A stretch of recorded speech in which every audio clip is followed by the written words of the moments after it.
The Y2K update, which stands for the year 2000, yes, I'm not kidding when I say that I had to look that up, just released, so let's break it down. There's a ton of exciting stuff in it, but what's not in it are new roles. The devs give a small explanation on why, but I could do it too for you. The Anarchist is an unfinished role and needs a bit more tweaking. The Gentlewolf and Rainmaker are perceived as too weak and not really liked in general. The Locksmith and Spy, well, I'm not really sure what their issue is, but the fact that they have been in testing for like a good year already just goes to show that they are still not ready. The Locksmith doesn't feel like a cool role to me, and the Spy was quite overpowered. Anyways, let's move to the stuff that actually matters. What you will surely love a lot are the weekly free advanced roles you will get to play with. Yes, you heard me right. Over the course of a year, you will likely be able to experience all the advanced roles at least 1 week if you aren't very unlucky. How the system will work exactly, like how the given roles are determined, is beyond my knowledge, but it's clear that you cannot use temporary cards for upgrading. It's purely for the sake of getting to try out new roles, so you absolutely do not need all random anymore for that sake. Veteran badges are getting a change as well. It will now go off of difference between creation date of your account and the current date. In my case, I started in July of 2018, which means that I should have 5 years instead of just 4 years of veteran badges. Sadly, there is still a caveat: you need to have gained at least 50 levels per year, otherwise the year does not count.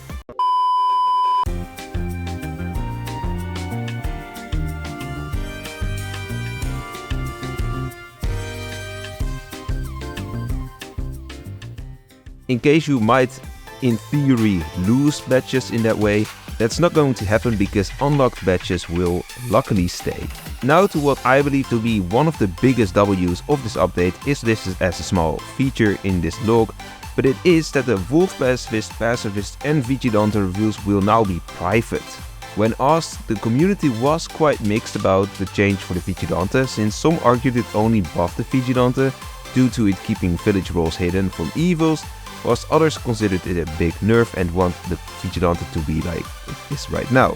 The Pacifist and the Wolf Pacifist change though, they are absolutely amazing for the game. The Wolf Pacifist will now no longer be the Guardian Wolves that gives village free info, but instead it can just provide its own team with info whilst preventing a voting phase. That is kind of a direct upgrade from the Guardian Werewolf, but not even. The Pacifist is also a very variable role now, as it is harder to prove. Yes, people will notice that a voting session has been stopped, but the info of a pacifist can be lied about, especially if there is a werewolf pacifist in the game.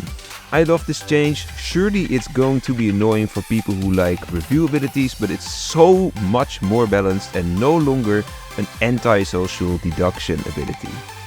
Another big thing that may go under the radar is the small XP bonus for an Evil Alliance win. If you are a competitive player, you probably already know what it means, but otherwise, Evil Alliance is the idea that evil teams need each other to win the game, because the village is much stronger generally speaking. Now, the game incentivizes you to play with the solo killer as werewolf by giving you a little XP bonus when the solo wins and vice versa, of course. I hope this changes the minds of the newer players when it comes to ratting out the solo killer as werewolf, because it's really annoying when it happens. Reporting can now also be done in different languages. I think this is a great thing because it allows non-native English speakers who do not really speak English that well either to report players with their own trusted language in which they can be more specific. Setups for advanced and ranked will also change weekly. Now, the second biggest thing that was added is Grid Wars, and yes, it is inspired by my upcoming tournament, Super Row Wars.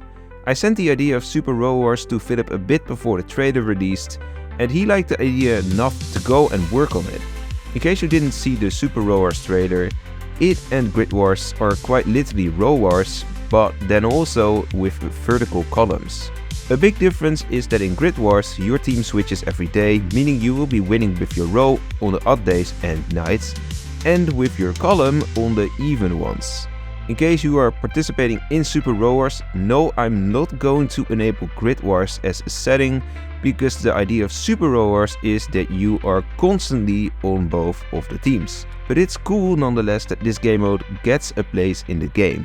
That will probably mean that we can say goodbye to Rowers though, because I don't think it will receive many votes from now on anymore. Either way, here are some final changes, including easier roll cards upgrading, which allows you to combine cards of different rarities to make a higher tier card. And no, it won't be cheaper. A bunch of small role changes. Being able to send gifts to friends again without loyalty tokens, but you do need to be friends with them for at least 30 days. Multiple role icons equipping, and it will select a random one. Long pressing an overlay will hide it, like the popcorn overlay when you spectate. And yeah, there is a lot more, and if you're interested, I will leave the changelog in the description. I hope you're as happy as me with the update. Whether the next update will have roles is something that we will need to see, but let's be real, being able to play with 3 different advanced roles for free, mind you, every week is much better than 2 new roles you will likely not unlock for a while, eh? If you loved what you just saw, then make sure to check out this juicy video I have here for you. You can also subscribe and turn on epic notifications to never miss a future upload. My social links, including Discord server, are in the link tree. Link is in the description. I will see you later, and don't be a traitor.